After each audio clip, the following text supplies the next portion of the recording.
Big films, very big hero films. அந்த பாடல்கள் எல்லாம் பாக்குற மாதிரியே இல்ல. Very bad. அதெல்லாம் டான்சிங்கா, அதெல்லாம் அந்த ஸ்டெப்ஸானே தெரியல. அது ஸ்டெப்னு சொல்லவே முடியாது. வல்கர், தேவையில்லை. மானத்தை வாங்கிற மாதிரி ஐடியாலஜிலையும் கொஞ்சம் படம் எடுங்க. பேன் இந்தியான்றனால தமிழ்நாட்டுல ஹீரோ மட்டும்தான் இருக்காரு. மற்ற ஆர்டிஸ்ட் எல்லாமே other language artist. Crime, thriller, murder யூஸ்வலா ஒரு கோர் இருக்கும். சில படங்கள் எல்லாம் பாத்தீங்கன்னா கோடி கோடி கோடி, அதாவது எத்தனை சைபர்னே தெரியாது அந்த அளவுக்கு செலவு பண்ணி எடுக்கிறாங்க.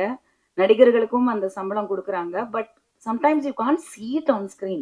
பாடல் காட்சிகளும் அப்படி இப்பெல்லாம் வர வர உதயகுமார் சார் பத்தி பேசும்போது அவரோட அந்த பாடல் காட்சிகள், கதை அமைப்பு, திரைக்கதை, அந்த த மேக்கிங் எல்லாமே அவ்வளோ அழகா இருக்கும். அந்த மாதிரி டைரக்டர்ஸ் அந்த 80s 90s big films, very big hero films. அந்த பாடல்கள் எல்லாம் பாக்குற மாதிரியே இல்ல. Very bad. அதெல்லாம் டான்சிங்கா, அதெல்லாம் அந்த ஸ்டெப்ஸானே தெரியல. அது ஸ்டெப்னு சொல்லவே முடியாது. வல்கர், தேவையில்லை. இப்போ இதுல பாத்தீங்கன்னா there is a lot of sensuality.